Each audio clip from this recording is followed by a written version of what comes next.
Say, this is Adam Gamal, and you're watching the Break This It is Down Show. Adam Gamal. Welcome to the Break It Down Show. Yeah, this is awesome. Adam I has thought written you a were going to say fantastic. it. Oh no, you're supposed to say it's all right. We're doing great. Look, this is the book, everybody. It's called The Unit. It's got Adam's name right down here. Adam is protecting his identity because he's done some very dangerous things in some very dangerous places. And well, for anybody who knows what we do around here, we talk about these kinds of things. So I really appreciate you coming in and working. We are basically the same age, and it's our in so many ways our paths are very similar, but from completely different origins. I was fascinated when I read your book about how you like there's so much cultural advantage.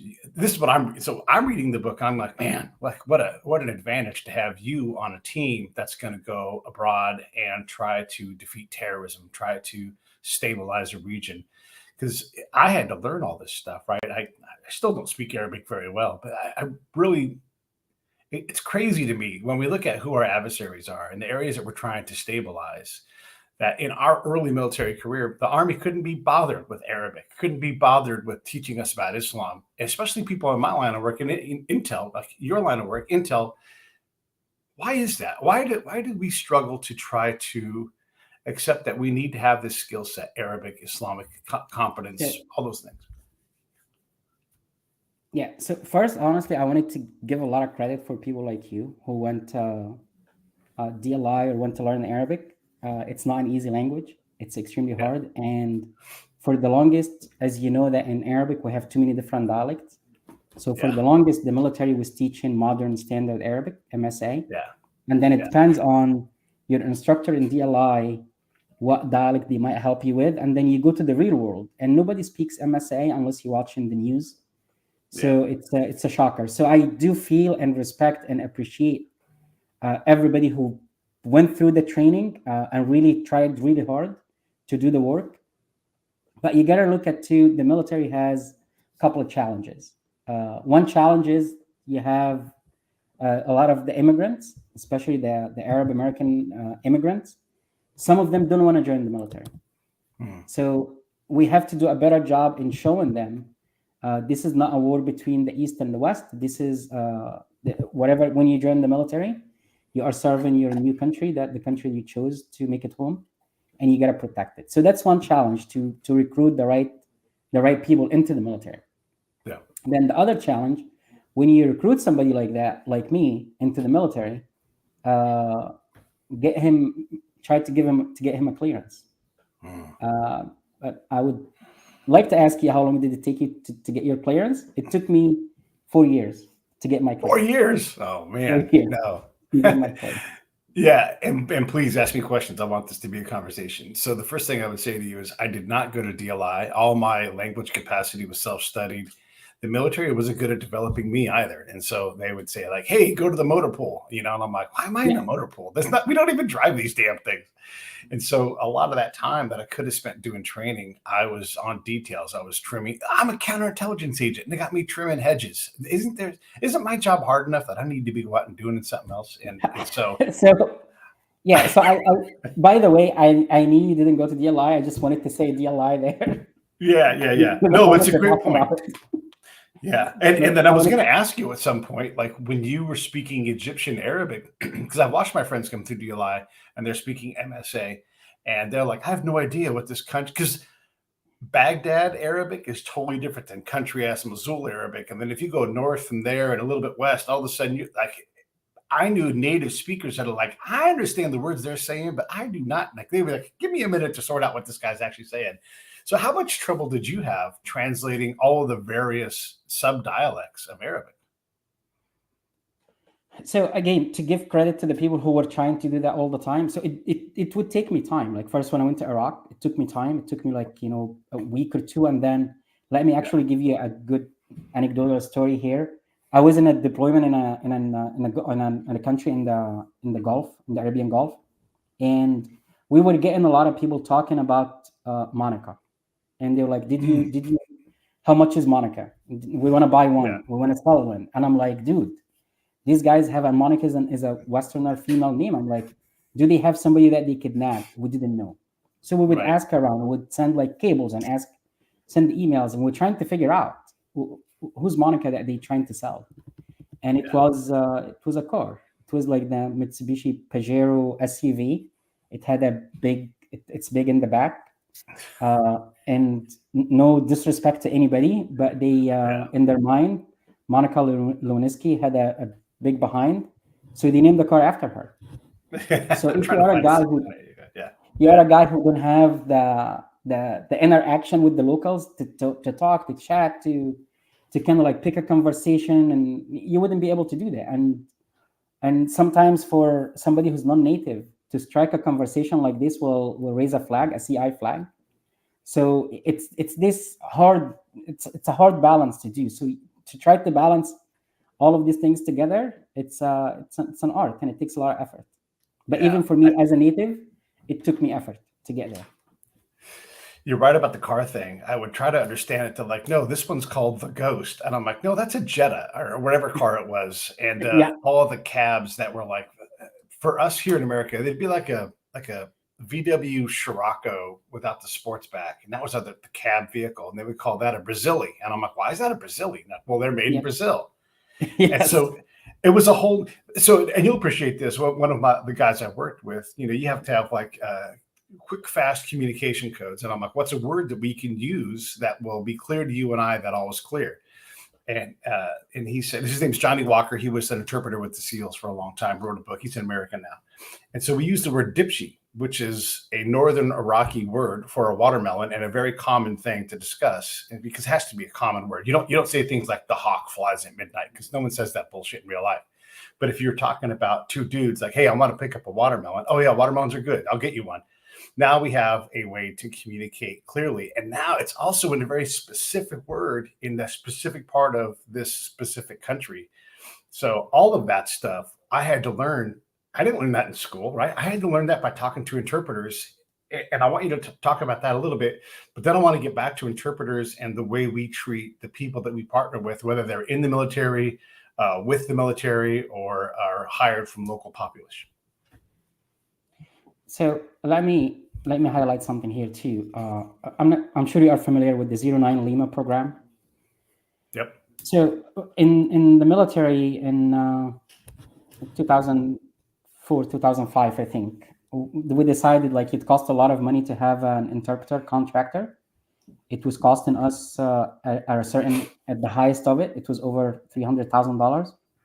So the military decided, you know what, let's just create an MOS called 09 Lima. We bring people who are natives. They just go to basic training, but they don't go to AIT, the advanced individual training. They just do basic training. And then we take them from basic training, assign them to a unit that is deploying, but keep them in Fort Jackson. So basically we created our own private company, put all of these 09 Lima guys in Fort Jackson and say, hey, just sit in Fort Jackson, and when we need you, we're going to take you, assign you to a unit. So just at that time, I was moving up the rank, but I did not hear about any of those guys till I was a sergeant major. And then I met some of them who came in as 09 Limas, and then they did a deployment or two, got their citizenship. Some of them changed their MOS. Some of them left the military. But the stories that I've heard, how they were treated by their units, was horrible. But I'm like, you know what? Because you did not integrate these guys. You have to integrate and assimilate them. You have to put them in a unit. They become part of the unit. Like I've never dealt with anything like that, because everybody in any unit, I was in the 82nd, so people like saw me as here's a paratrooper, 82nd staff sergeant guy who's just like everybody else. But if you keep those guys isolated and then just use them as you need them, then you're not treating them like soldiers. Everybody, believe it or not, you put the uniform on, you treat him like a soldier, he'll act like a soldier. Yeah, no, I totally agree. I definitely am very unique in how I dealt with interpreters, because I recognized and I realized along the way my own various forms of prejudice, where I was missing things, and I need, here a self-proclaimed expert. I'm like, oh man, how did I not realize this for years at times? But I would tell my interpreters when I got there, first off, the first thing I would do is I would say, you and I are going to go out. It's very dangerous work. If you don't want to do it, you can say I don't want to do it, because I'm going to work every damn day. I'm going to give you every extra time off. Like when it's just my work, you're not going to have to work. You can go relax, do whatever you want. But when the lieutenant, when the captain, when the colonel's like, hey, we're leaving the wire, you're leaving the wire with me. and we're going to grab information that no one else can get right in front of everybody else. And sometimes we're going to go off camp and have nobody else with us. And they would have to understand that. With that came a lot of trust from me. Like, you're going to have to trust me. I'm going to have to trust you. So here's what I'm going to do. And I would open up their ability to leverage their culture and to leverage their language. So if I was talking and my interpreter did like this to me, he wouldn't physically do this. If he started ignoring me, I'd be like, oh, he's on something. Because I'd always tell him, if you sense something, if you know how to get it, I would let them run and get it. And this wasn't like we trained, we worked on this. This wasn't just a thing I did flippantly. And part of that magic was like, you're half of me, but you have to be half of the other person. And so there's things that I want to get. And you and I both know the worst way to find where the bombs are in town is to say, where are the bombs?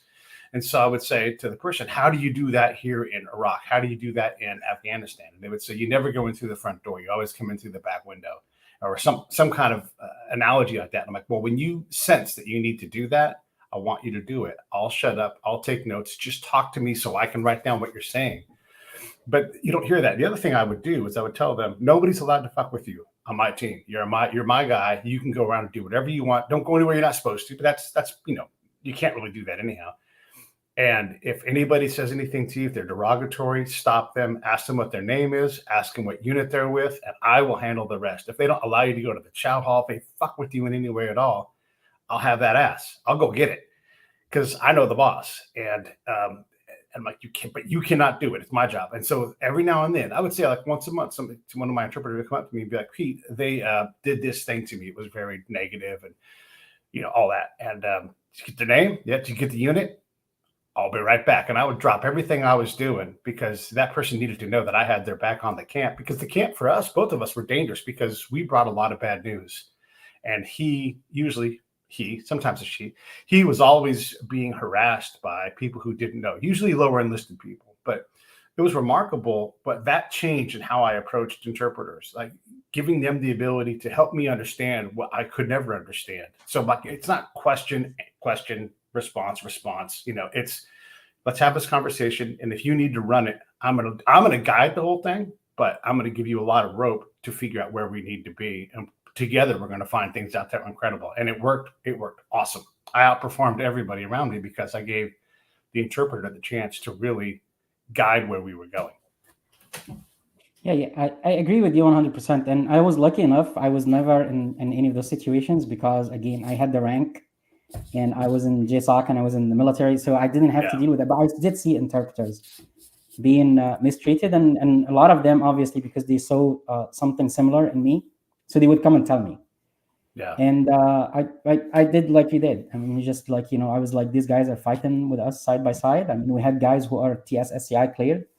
We still had people who didn't tell them anything. And I'm like, why are we paying for a TSSCI cleared linguist?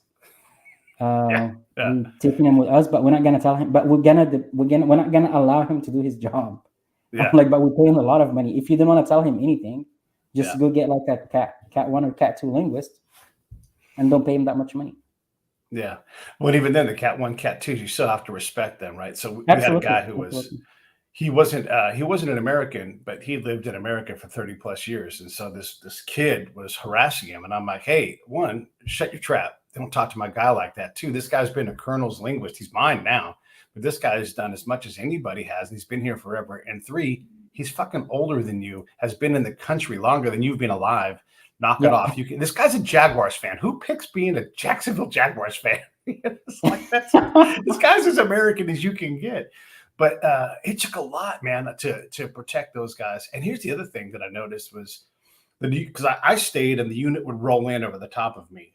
A lot of units did that, and they would completely ignore the interpreters. And so they'd bring their Lima in, and that person's some kid out of basic training who shouldn't be a colonel's interpreter for the most part. There's exceptions, of course, but these guys who were very skilled had their phone just connected to the world, and they had so much information coming through that phone, they'd be pushed back to the back.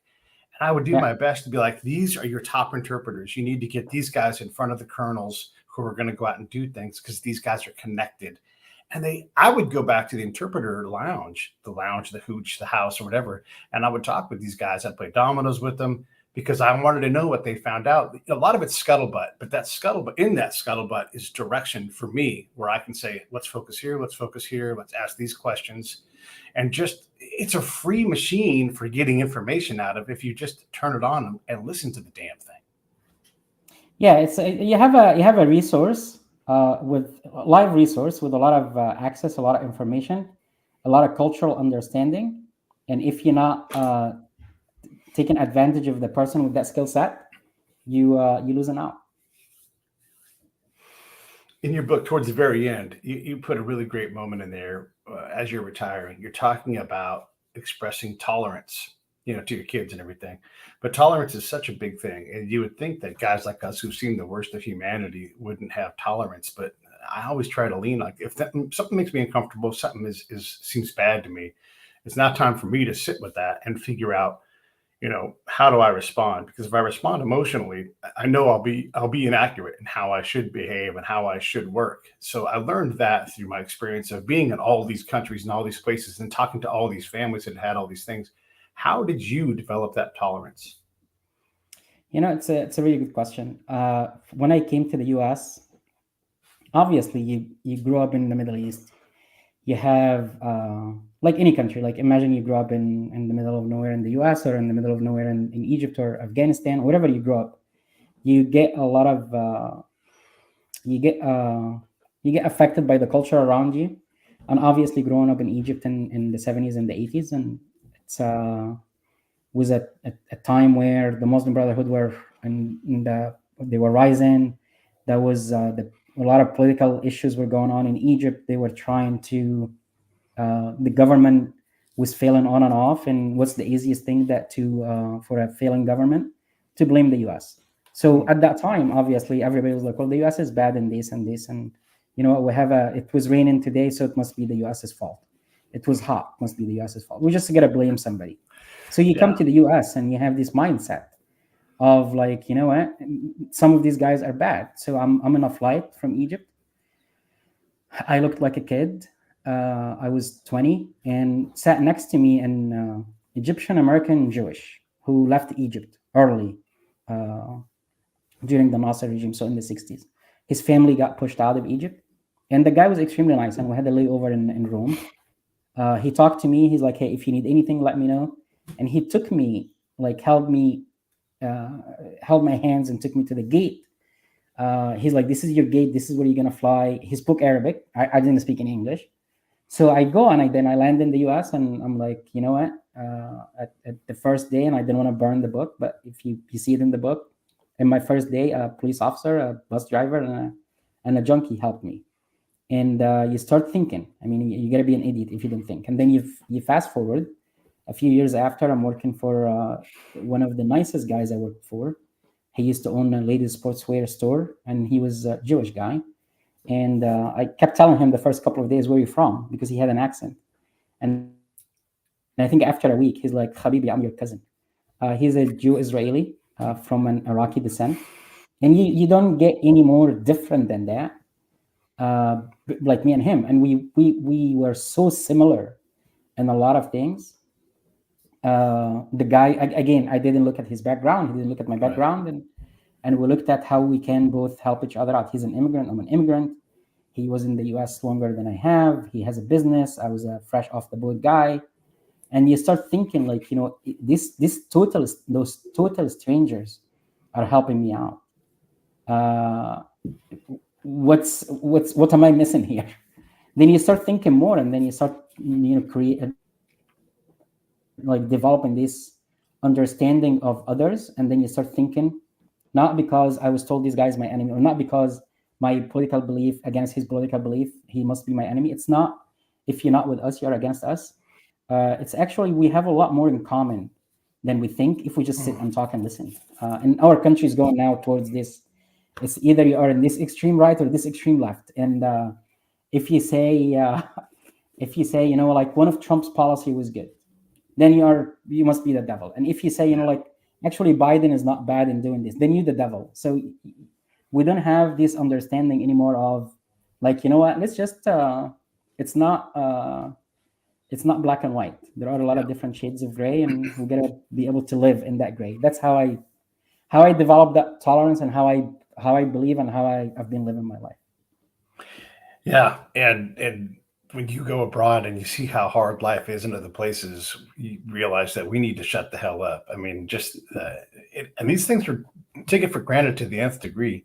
We can here in America, you can go to the bathroom, you can make waste, push a button, and drinkable water will flush your waste away. You never think of it again. It is a miracle in most of the world to have that kind of luxury where you can drinkable water, and it's so plentiful that you can turn it into wastewater and then never have to worry about it. That is, you and I both know that is so uncommon. Fresh vegetables any time of the year, like there's, you can get strawberries any time of the year. That is decadent, and we lose track of how great it is here. Yeah, I didn't mean to interrupt you. Let me take it a step further. Please. Having the right to have this conversation, you and I haven't, and take it a step further, having the right to dream. And that's what I highlighted in the book a lot, is coming to the US and feeling you can walk around, buy a house, and you say, you know what, one day I want to buy this house. And that's a dream. And you can work really hard and you buy that house. And I don't want to talk a lot about my current life, but I've been extremely blessed. Since I retired, I've been doing extremely well. And to highlight these two, like most of the proceeds coming out of the book go into veterans organizations and go into immigrants organizations. Nice. I'm making just very little money out of these, but I'm not making. I've been very fortunate. I don't need the money. I hate to say this, but this is more to inspire people and to help people out. But the reason I said that, I came from Egypt with $500 that I borrowed, and if it wasn't in the US, I would have never reached where I reached. Yeah. And the book is The Unit. It's written by Adam Gamal, who's sitting right there. And I recommend you guys get it. I just finished reading it a couple hours ago. It really is fantastic. And again, like I understand who you are. And we've been talking about interpreters and stuff, but that's not really what you did. You worked in a unit so secretive, so classified, they call it the unit. But you guys got to understand, Adam is highly skilled, super tough, and everything else.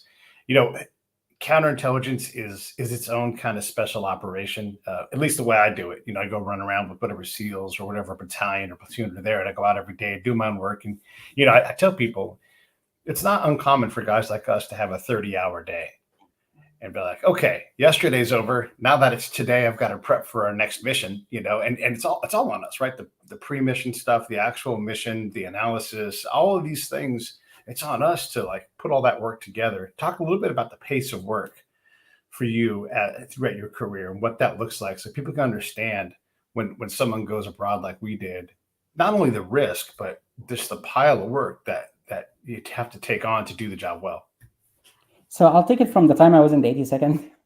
So in the 82nd, for a lot of people who never been there, they tell you when you are in airborne school, if you are assigned to the 82nd, they tell you just remember, every jump after that would be a night jump.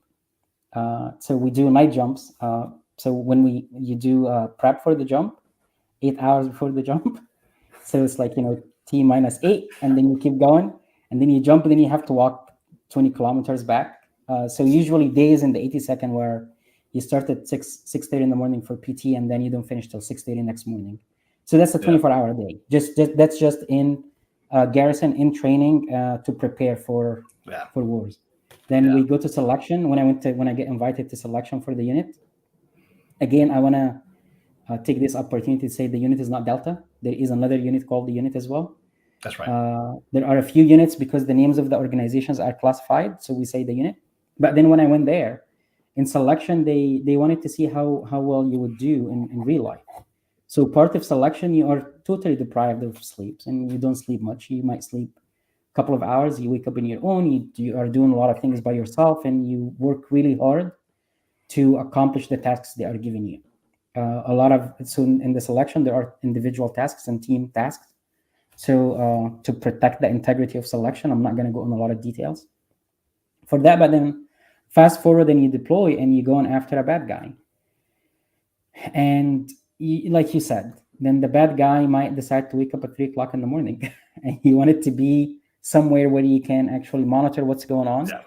So there were days actually when we slept like 3-4 hours, days and days and days and days, and when I was in Iraq, I would go during the day to do reconnaissance during the day, and then I would be out at night. I was my first trip to Iraq. I was with one of another GSOC, one of the Delta units. It was me and 5 other guys from my organization. So during the day, I would be me and another Lebanese American who was assigned with us. We would go and do recon and prep where we're going, what are we doing, and all of this, like recce basically. And then in the evening, we would still go out with the teams for the hits. We are out with them on a hit. Either if they fast roping, you fast roping with them. If you go in a BMW, you're going in a BMW with them. If you're going in a helicopter or a little bird, you're going with them. So you're doing the same thing. So it's a mix. The unit is a mix of special operation and intelligence combined together, and that's that. Because of those skill sets, you have a lot of requirements and a lot of tasks to do, and that sleep becomes like a secondary thing. And the joke a lot of people used to say, you'll sleep a lot when you're dead. So just don't worry about it now. It's true. You said another thing that resonated with me was how long it takes to arrive. So I would tell like my friends, like 72 hours, 3 days, I'll be home for sure. Maybe less than that. It'll take me about a week to physically recover from going from full warp speed work, traveling, and then arriving at home. Even when I came back into Iraq, I would have like an allergy breakout. My body would be like, oh, we need to put the Iraqi filter on. And so I would have this horrible, like 24 hours of feeling like shit, and having to deal with the different air, the different things I was breathing. My body would adapt to it, but there was like all that stuff. And then it took me, I would say, 4 to 8 weeks to fully arrive. Like by the time my leave was over, my 2 weeks of leave, I'm like, I have just now settled in. It is now time to leave, and so I don't think people understand like how badly you want to be there with your people, because you're not pulling your weight, but you also need to take a break so you can continue to pull your weight. Talk a little bit about that arrival and what that is like for you, for your family, for the people around you, and how did you learn to deal with it? So it's one of those, your brain plays with you sometimes. So I used to think like, okay, you came back from a deployment, but you didn't come back. When did you arrive? And that's what I meant by that is you are home, but you're not home. You have your mindset on the mission. You have it's like an on switch and an off switch. When we were deploying, we deploy in different capacities. So you might deploy this time with the military. You might deploy to a non-war zone. And people think non-war zone is fun and it's easy. It's not either. And then coming home, your family doesn't. You're gone a lot, and your wife or your significant other has a routine already. She takes your kids to school. She feeds them. She does this. She does that. She works. She goes to school, and she has a system set in place. And that system, for the last 3, 4, 5, 6 months, you were not part of it. Right. And then when you come back and you try to be part of it and you try to force your way into it, but you shouldn't, because that system is being running smoothly there. So you sit and you're trying not to force your way in, but then your family still, they are like, are you here or not? So to learn when to say I've arrived, whether to a mission or back home, you have to really, really slow down. You have to spend some time by yourself, alone, to think of what does it mean to be home. And being home means doesn't mean that I have to take my kids to school every day, because if my wife was doing that, maybe she's comfortable doing it.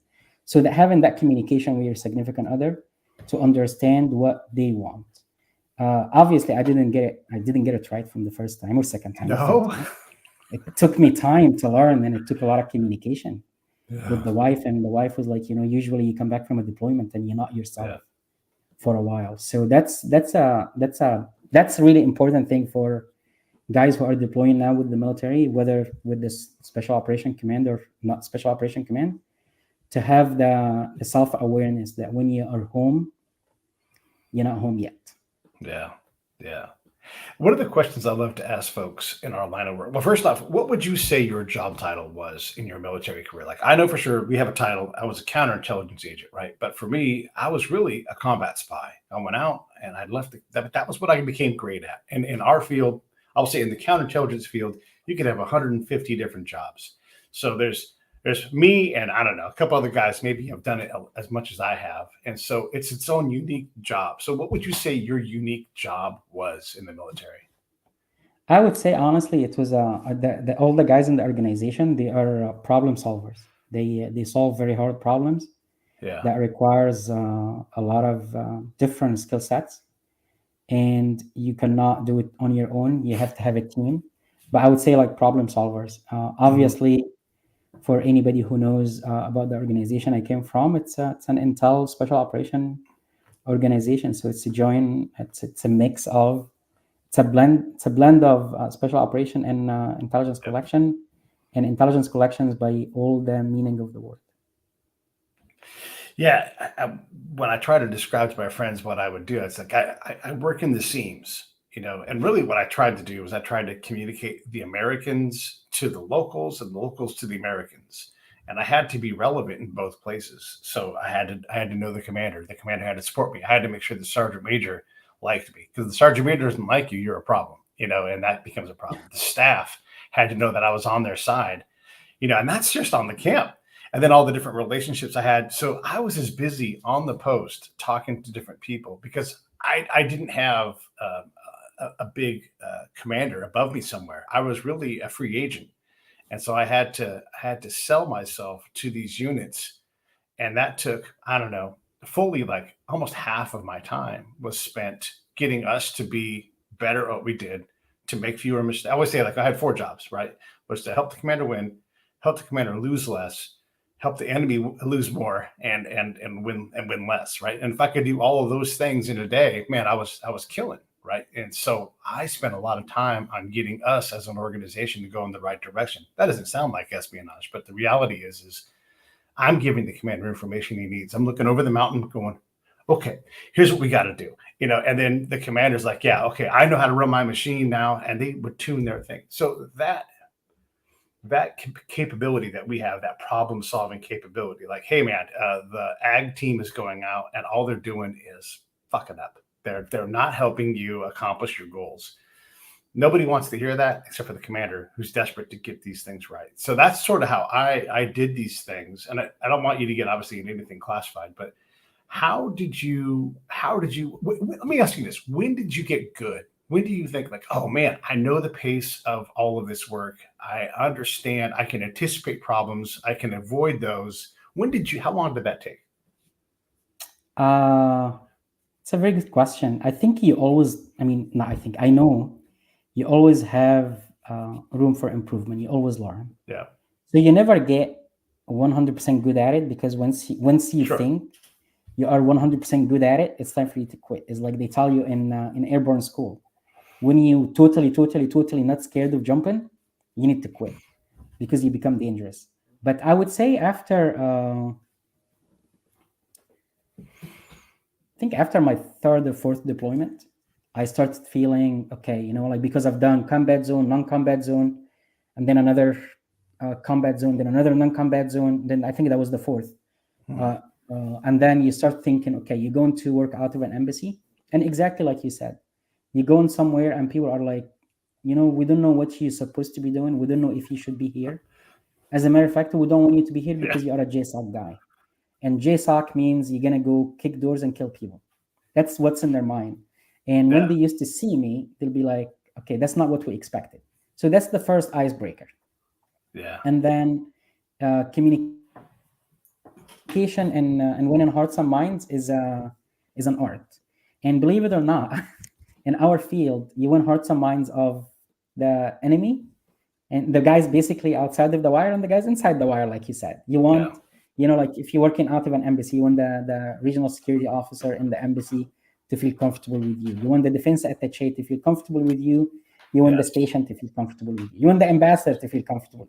So you Yeah. try to win all of those people. So I think it took me like 4 deployments to realize, and working with really, really good people that I deployed with, And Yeah. I'm a really good observer. So I used to observe, like, how did this guy do this? How did he do that? Look how he said this to the ambassador. Look how did he talk to the defense secretary? And Yeah. then you learn those things. But I would say at least for deployments, till I felt like, okay, I can be on my own and Yeah. feel good about what I'm doing. And again, we're working within the same organization, but in different spots, but at the same level for people to understand this. So I'm working in more of a traditional Army unit for the most part. I might go augment a special forces team or a SEAL team, but for the most part, I'm trying to help the big Army be better. And the first thing I would do when a new unit came to me or I arrived on a new unit is I just watched their briefings, and I would see their slides, and I'd be like, that's a problem, that's a problem, that's a problem, that's a problem. And I could just identify where I needed to help these guys internally. And when I go out, of course, I'm going to talk to the locals and I'm going to bring them information they didn't have. But if I can get the unit, my unit, not your unit, if I can get that unit going in the right direction a little bit quicker, even just by like 2%, because I can't do their job for them. They have to do all of the big work, but I can kind of help them tune where they're headed. That makes a big difference. And then if you happen to find dangerous information out, and this is the thing that I think you'll get this. If I'm out on a patrol and there's going to be another intel guy somewhere, because there's some kind of human collector, right? And if someone's like Pete, because I always went by my name, I'm always Pete wherever I go, so that wherever I encountered anybody, I would be the same person. I didn't want to have to keep track of all these legends, and I always just wanted to be straightforward with what I was doing. They'd say, Pete, there's a man with rockets that's going to attack people. I'm like, you need to talk to Chris over there. He handles that. And so I avoided threat almost altogether. But because I did that, the locals trusted me enough to bring me threat all the time. And so I would just divert it over towards the Army that's much more focused on that. And I would continue to focus on the bigger, more strategic collection pieces, because no one else did. And just I know you know this, but when you go into an operations center, you're going to see how the Army communicates or the military communicates. And it's all going to be threat. Who's the bad guy? Who is this? What accident happened? What tragedy happened? What thing happened? And I'm like, where is the non-threat stuff that actually drives the community? Like, who's the most important farmer? Who's the biggest businessman? All these other people that we ignore, I'm able to meet those people, and they know all the bad people anyhow, because they're connected and they're important. I was in a deployment and in one of those like very high CI threat country, and the car rental guy I was renting the car from, I was there for a while. I built a good relationship with him. I have other guys come in to the country, so I went to the guy and rented cars for them. The guy used to he liked to drink, so I would get him some drinks. Yeah. And after 3-4 months, the guy comes to me and he's like, hey, when we rent a car to you guys and we take it a week after for service? I said, yeah. He's like, actually, when we take it, because the security service asked us to bring the car to bug the car. And that's a local guy telling me that. Yeah. And obviously, we always, as you would know, we always would suspect that. We always operated under the impression if it's a rental car. So then I tell the guy, I'm like, why would they do that? And then the guy gets in this conversation. The guy, obviously, he felt, he connected with me enough to tell me the security service of that country are bugging our cars. And that's based on just based on the relationships that I created with the guy, like just the stories that you were talking about. Yeah. And it's amazing what you can find out by going to the barber shop. Just like here, you're going to find things out, and they may not have anything to do with what you're doing today and right now, but there's so much context in those conversations. And this is the story I always use for this. The colonel said, hey, Pete, take out Lieutenant Jones and help me figure out what's holding his relationship isn't going well with the Iraqi general that he's talking about. I'm like, first off, boss man, you got lieutenant and general, that don't work. So we go out and he might have been a colonel, but either way, high ranking guy. So we go out, it's later in the afternoon, and all of the Iraqi Army people are sitting around a TV, and I'm like, what's up? What's going, Shaku Maku, what's going on? And they're like, it's Arab Cup. And Iraq is playing, and the lieutenant's like, let's get to work. And I'm like, our work today is watching soccer, And he's like, what are you talking about? And I'm like, yeah, don't bring business up at all. Just go be a partner, be someone who's excited about fucking soccer. And it blew his mind that he couldn't just lean forward and fight. I'm like, you're fighting by watching TV. Yeah, I so all of these skill sets and all the travel, I was blessed to travel with the military. it helps me with my current work now. So I do consulting and I do travel a lot. And I go to some countries, and like you said, I mean, I'll go sit with a guy for 3 hours just drinking nothing, drinking tea and talking about listening to him. Listening is an art. So I'll just sit down and listen to the guy, and he tells me about his family, tells me this, tells me that. So the intelligence business and their normal business, they are very very very similar. If you Yeah. just listen, and everybody has a need, whether a guy works for a phone company and he wants to please his boss, he has a need. He wants to get promoted. He wants to make money. Yeah. And if your project in business gonna give that guy the opportunity to shine, why not? Uh-huh. So give people the opportunity to shine, and you will achieve your goal. Whether you are in the military doing what I was doing, or you are in the private sector. You talk in your book about cultural training and how the military doesn't do very much with like don't show your feet and all that kind of stuff. And we're doing such a terrible job at this. I learned so much from the locals, so I didn't worry so much about giving offense. I would just say, here's like, for example, I would go in and you're sitting on the floor and they put all the food on the floor and we're eating with their hands. As you know, this is a very specific thing that you don't do in the city. And I would say, and you get to do this. I'm from California. I eat with my left hand. And they're like, yeah, Pete, it's fine. You're from America. We know you're not from around here. You're our guest. And of course, we understand you have different customs. So you're totally fine to eat with your hand. And one of the guys said, he's like, here's another thing that you Americans do. You want to drink a little bit of my chai, and then you want to start working immediately. He's like, try not bringing up work until I do and see how you do. And I was like, oh my God, he just unlocked this like big old room full of opportunities. And so I took that advantage. I'm like, yeah, I won't bring up work until they do. And just like, and look, you have to always put the thing, like, I'm not ignoring risk, I'm mitigating risk. But when I go talk to the Ministry of Education for a province, I say to them, hey, yeah, you're the boss around here with education. I'd like to have a meeting with you. What's the best way to do it? Do I come to you? Do you come to me? And then they would say, yeah, here's how we're going to do this. And they would set it up, and they had a planner. And they're like, it wasn't inshallah. It was like, right around 1 o'clock, I'll come get you. We'll drive you over to my office. We'll have our meeting, and we'll be there for 2 or 3 hours. Then I've got to go do other things. But so that whole approach of saying, let them determine what safe is, because it's a government person, and let them determine when you wanted to start bringing up business, and never make it about me, never make it about my ego, and just allow that relationship to be driven by them. And sometimes just listening, like you said, hearing somebody go through like, oh my God, damn kids, everybody has that conversation. And when you let them offload that stuff, you create an infinity by, I don't know, by just shutting up and listening to what's going on with them and understanding. Yeah, so one thing too I wanted to highlight here. We have a lot of people, when I used to say, or I say now, let's make sure we understand culture. Let's make sure that we win hearts and minds. And people see that as weakness, or people see that as I'm overemphasizing the value of understanding the culture. It's quite the opposite, actually. It shows a lot of strength. It shows a lot of you're very strong if you can win a war without fighting a battle. So it's more of it's a strategy, it's a technique. It's you have to be smart enough to move in every direction. And when I tell people that you need to understand the culture, it's not me calling anybody ignorant. It's quite the opposite. Right. I know the guys who go to take the training, the guys who go to DLI. I just what I tell people, like, hey, make sure that you try to understand it more. So when you are dealing with somebody, but we have people who just, they see like, well, I'm American and I'm gonna go speak to you in English, and I don't care if you understand or not. Right. Or I'm gonna, it's I'm American, so it's gonna be my way or the highway. Well, that's how we lost a lot of opportunities in Iraq. Yeah. That's how we messed up a lot of things in Iraq. That's how we created, by the way, we opened the door for a lot of extremist organizations to recruit based on our lack of our misunderstanding, our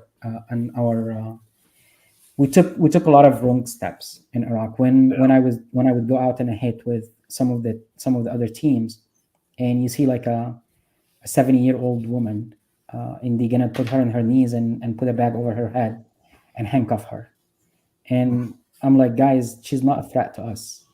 And they were like, well, we don't know. And this is how we gotta do it. And So I told the guy one time, I said, imagine that I asked the guy, where are you from? And he's like, I'm from Texas. I said, well, imagine somebody comes to Texas and does that to your mom. What would you do? He's like, I'll kill him. I said, so now he told her kids to kill us one day. So we were making terrorists faster than we can handle them. And that's one of the things that I was trying to put emphasis on, understanding culture. Again, not to say, I mean, we always have room for improvement. The military teaches you always improve your foxhole.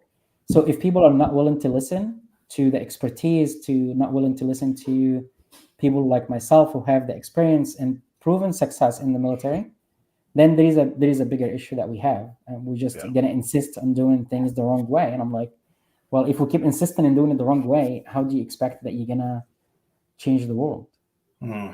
Yeah, it's so true. A friend of mine was a commander in the Marines, and he was talking about how they would, knock on a door and take over that house for the night. And I'm like, man, you don't understand. Like, I know that's what the Marines do, and I'm not saying don't do it, but what I'm saying is you just invaded someone's home with a platoon, a company, a squad of Marines, and you took over their life, in a place where there's a war going on.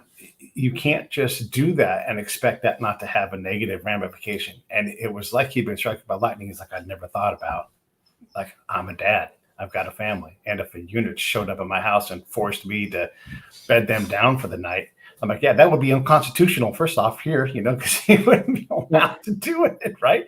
And he's like, oh my God, I never thought about the cost of that and what you do to mitigate it, because you have to do it. Okay, great. That's how you operate. But that understanding the damage that we create. And you said something else too. We talked about the cultural piece, and then I'm going to shut up and let you talk. But if we can use their cultural path, and it's not comfortable for us, but if we allow their path to be the way we get to our solution, A to B, I don't care how it wiggles, just get me to B. And if it's their way and it works, then we're just going to do it that way so that we can accomplish the goals and force less of us on them, because we are their guest of sorts. We are the occupier of sorts.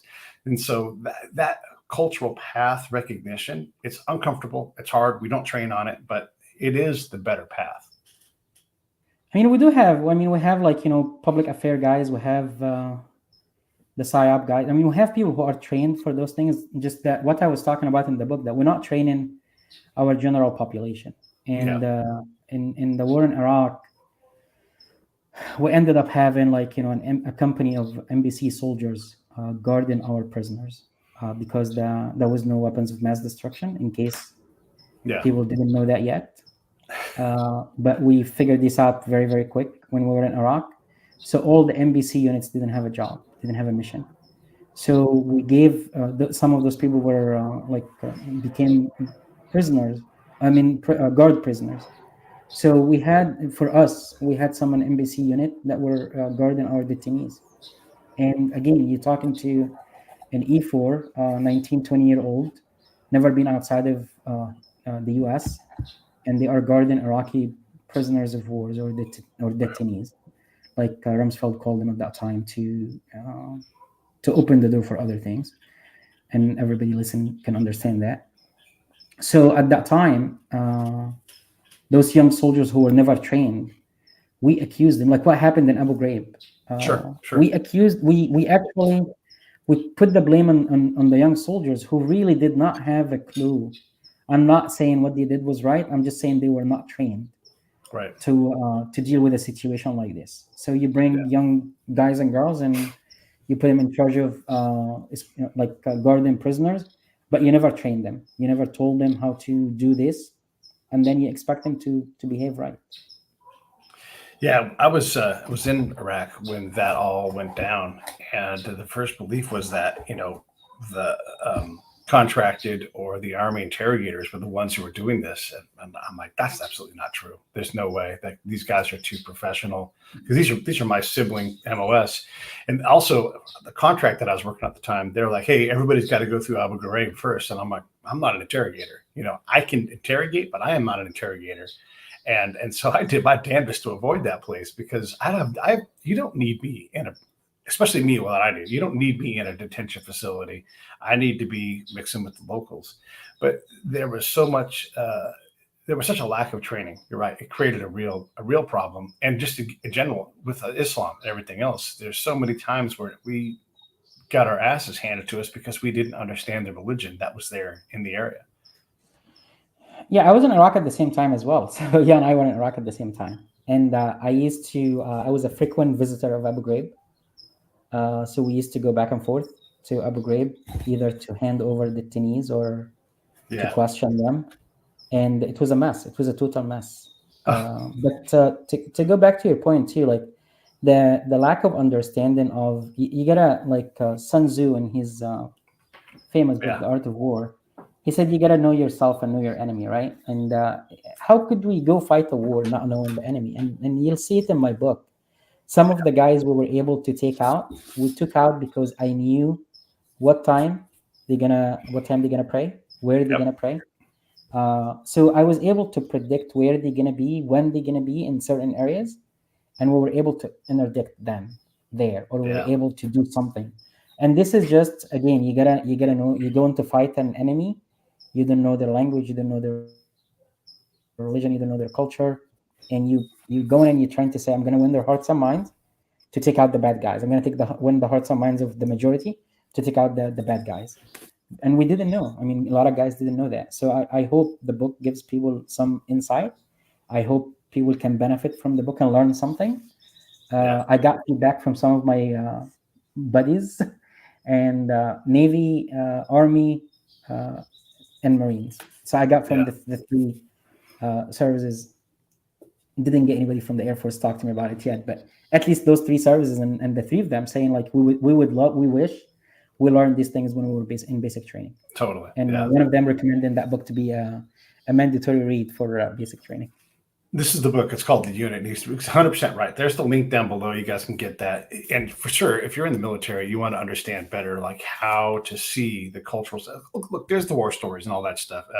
Adam gets shot. Okay, great. Well, who cares? What really matters here is how you deal with religion, how you deal with interpersonal communication, how you deal with your own interpreters. All this stuff is packed in there. You talk about diversity in a way that's healthy and not corrosive, and it's just fantastic. I want to ask you two more topics before we get out of here. One is in our line of work, and people ask me all the time, as I do interviews myself, and they'll say, weren't you scared? And I'm like, look, I'm a pro. Like, I'm not allowed to be scared. Yes, my job there's no more dangerous job than our job. But you don't have time for fear. Like fear is it's just inhibiting. So I accept it. I always look down at my shoes and I'm like, all right, I'm on the ground right here. This is now time to pee in combat zone Pete. He's a different guy than who's on the camp. He's a different guy that lives in California. So there's that aspect. And then the other thing is because we have to accept this risk and because I have access to people, I am trying to find the nastiest, meanest person, most illegal, most dangerous person around. And I'm trying to get them to calm down or even flip them and get them to be our asset potentially, right? And so, again, not afforded the luxury of safety. I'm not an NBC guy running a prison facility. I'm a guy who's trying to get off the camp as often as possible and also be allowed to stay on the American camp because the Americans kick me off camps all the time too because I've got bad news a lot. So talk a little bit about that balance of threat and trying to get close to the bad people you have to get close to so you can have an impact on what they're make business bad for them. So you always have to have what I call healthy fear. You don't want to be totally like reckless. So I always had that in the back of my mind. Right. If I get detained or if I get captured, what will happen? And for me, the fear was like double because again, if you are in an Arab Muslim country, like if I'm in Afghanistan, which is not an Arab country, I know that, but if I'm in Afghanistan and I get like taken captured, and you and I get taken captured, so they're gonna look at you like, well, this guy is fighting for his country, where they're not gonna see me as an American the way they see you, and they're gonna be like, well, this guy is one of us, and he's selling us out. So I had that fear there. All the time, which is like I said, it's healthy fear. It's not, like you said, it's not an inhibiting fear. Right. Having that fear, and then you learn with your training, with your a lot of the training we did, we just like you control your fear. Even jumping out of an airplane, you control your fear. The first time I jumped out of the I think it's like a 30-foot tower in Fort Benning, which is not very high, but you look down and you see the ground. I was scared. But when I jumped out of 35,000 feet, I wasn't as scared because you didn't see the ground, so it's far away. You didn't see it. But that fear there gets you to make sure that you do your stuff. You check in yourself once, twice, thrice. You check your surrounding. You are aware. So that's how I was controlling the fear, to make sure I'm not making a mistake. And then how to get close to where you want to be yourself. Just be very natural. Like I'm a very natural guy. I'll come and I'll walk to a bar in, I don't want to insult or offend anybody, but let's say Waco, Texas. I'll walk to a bar there, which people don't look like me, and I'll shake everybody's hand. And I have a good smile on my face, and I'll make you feel very comfortable. Yeah. I'll walk to a church in Lebanon, and I'll do the same. I'll walk to a mosque in Saudi Arabia, and I'll do the same. So I have that. I've been very fortunate and lucky to have that easy, adaptable, going personality where I can make people around me feel comfortable, which in return it gives me security.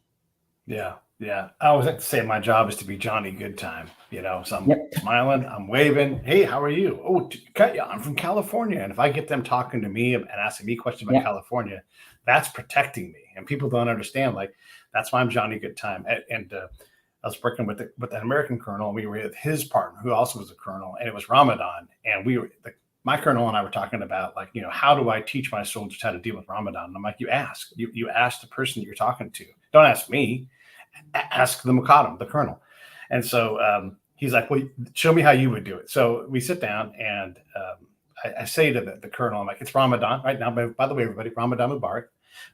But right now we sit down, and I say to him, I say, hey, it's Ramadan, and we always want to be respectful of your religion. So I've got a canteen of water here. I'm not going to drink it because that's kind of what we think we need to do. But I'd rather you tell me, how do you do Ramadan? And he's like, Pete, I love when they call me Pete. That's a good sign. He's like, Pete, Iraqis aren't all that religious.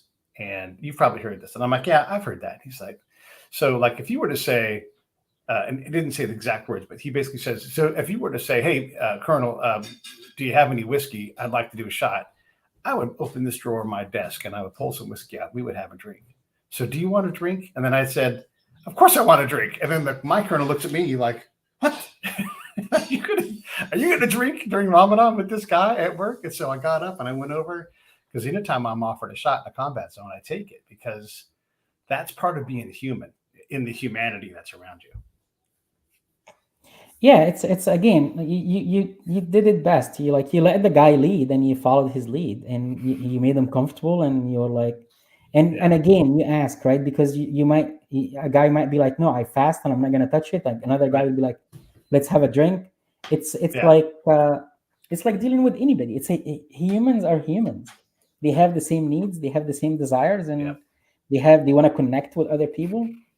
Once you make them feel that they are like you, they're not inferior, and you guys are like on one team, they'll surprise you.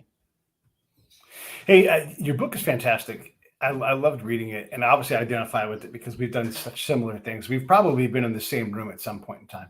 But what didn't make the book? Because there's no way you ran out of stories before you ran out of pages. So what didn't make the book? If you see my face behind this, you'll see a big smile in my face. A lot of things didn't make it. A lot of things. So it's a really good question, and I'm glad you asked it, because I was trying to okay, how am I gonna first? I mean, I had to. This is the first book written by an operative, was in the unit. So the balance between national security, unit security, missions, guys in the unit doing, the current men and women who are serving, the former men and women who served in the unit, it's not an easy balance. So I had to really, and I know a lot of people want a lot of, war stories. I put as much as I can. The book went to DoD pre-publication approval. It was there for over a year. They took a lot of things out. We went back and forth. I sat with them for 4 hours.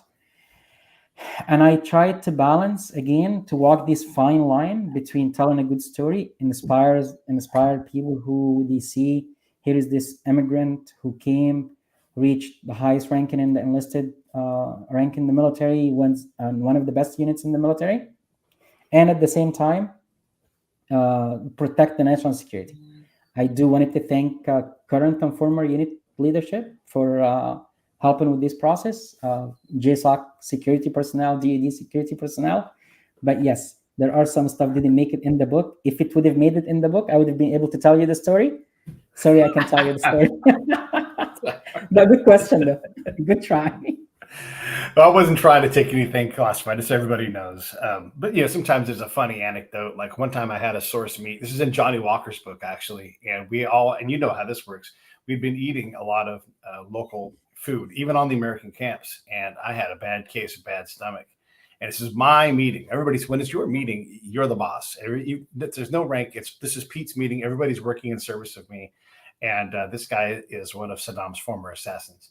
And we're talking, and I'm like, I have got to take a crap right now. And if I don't take a crap right now, I'm going to crap right now. And so in the middle of my meeting, I look at my friend, I'm like, I have got to go to the bathroom. You've got to cover me. And so he's like, you're leaving? I'm like, I don't have a choice. So I walked out. I left the little container where we had our office where we did meetings. And about 5 steps later, I pooed in my pants. And so I had to go take a shower. And I come back and I'm all wet with new clothes on. They're like, what happened? And I told them, like, you have to translate this 100%. And I'm like, I walked out and I shit my pants because I had some bad Iraqi food. And and that moment made that guy, the source that we were working, it made him totally a different dude. He's like, you guys are cool, you know? But that, these are the kind of things. Say it again. We all human, right? When you show vulnerability, people see you as human more than a robot. Right. So it's part of leadership, part of humanity. Yeah, and if they ever make his book into a movie, which I hope they do, I can't wait to interview the guy who plays me, because that would just be a riot. Hey, I've had you for an hour, and I don't want you any more than that because you got things to do. But is there anything you want to say in closing? Is there anything you want to ask me? So actually, I have a lot of questions. I'll ask you most likely offline. That's fine. Because that's fine. We were in the same places at the same time. Some of I worked for the AKK, so you as a CI guy would know. Mm-hmm. I did work with some CI guys when I was in Germany before I even changed my MOS. Sure. They were working on some cool stuff. We both have been to Bosnia. Actually, they were doing things in North Africa. I was saying we both have been to Bosnia, though. We have been. Yeah, we've both been to Bosnia. Yeah. So there are things that we've done together. But what I want to highlight too is, before we close, actually, one of the main reasons I wrote the book is I wanted to tell a story about some of America's finest who are working in the shadow. And these guys don't get a lot of representations. The way you talk about them, I know some of them are upset that I talked. But I wanted to let everybody know, like, I did protect everybody's identity, including mine. And the reason I'm protecting my identity as well is with social media now, people can connect the dots. So people can go and say, Adam worked with Pete, Pete worked with Jack, Jack worked with Dan, and then everybody's connected. So hopefully the book inspires some people. And to the immigrant community, hopefully they get to read the book. And if you make in America your new home, I would advise you to join the military protected. I'm not a recruiter. I'm not trying to recruit for the military, but I know the military done me well. It put me in a very good place in my life, and it put my family in a very good place. So thanks for the opportunity that I've been given from a great country. This is great. All right, stand by. I'll be right back to you. Hey, thanks for watching the show. I really appreciate it. Right here, you can subscribe. Please do that. It makes the show grow. Hit that notification bell so you know which incredible guest is coming up next. Down below is the PayPal link. You can put a small subscription in. That is an enormous help. All that money goes right back into the show. And then right up over here are the next episodes you should listen to, curated by yours truly. Thank you so much.